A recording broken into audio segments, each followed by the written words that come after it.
Nakahanda na ang PDP laban na ikampanya ang kanilang pambato sa pagkapangulo na si Davao City Mayor Rodrigo Duterte. Pero ang ilang grupo duda kung papayagan ng COMELEC na kumandidato si Duterte kapalit ng kapartidong si Martin Dino. Nakatutok si Ian Cruz. Ang tanggapan sa Senado ni PDP Laban President Senator Coco Pimentel puno kanina ng mga kapartido. Nakikibalita sa naging desisyon ni Davao City Mayor Rodrigo Duterte na tumakbo sa pagkapangulo sa eleksyon 2016. Of course, nandaboost ang moral, nabuhay lahat, nagising lahat. Lahat ng dating PDP Laban ay gusto nang bumalik sa party. Everyone is energized. Nakahanda na raw lahat ng dokumento para makapag-file si Duterte ng kanyang Certificate of Candidacy kapalit ng kandidato ng partido na si Martin Dino. At ayon sa alkalde, desidido na raw siyang ituloy-tuloy na ito.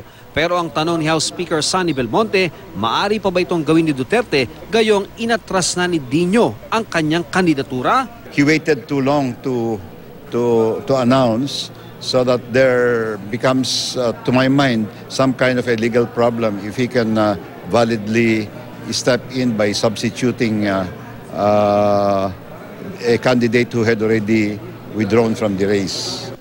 May iba pang komplikasyong nakikita ang election lawyer na si Attorney Romulo Macalintal.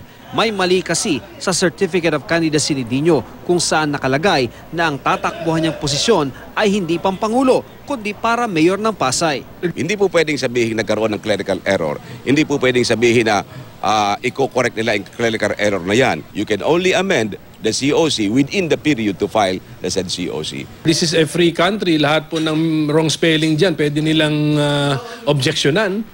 Pero yun na nga, form over substance po tayo. Kung ang ating objection kay Mayor Duterte sa pagtakbo niya bilang presidente ay based on form, ang rule dyan let the people decide. Pero pag based on qualification ang pinag-uusapan, na hindi po pwedeng let the people decide kasi nadesisyonan na po ng taong bayan yan in the form of law or constitution.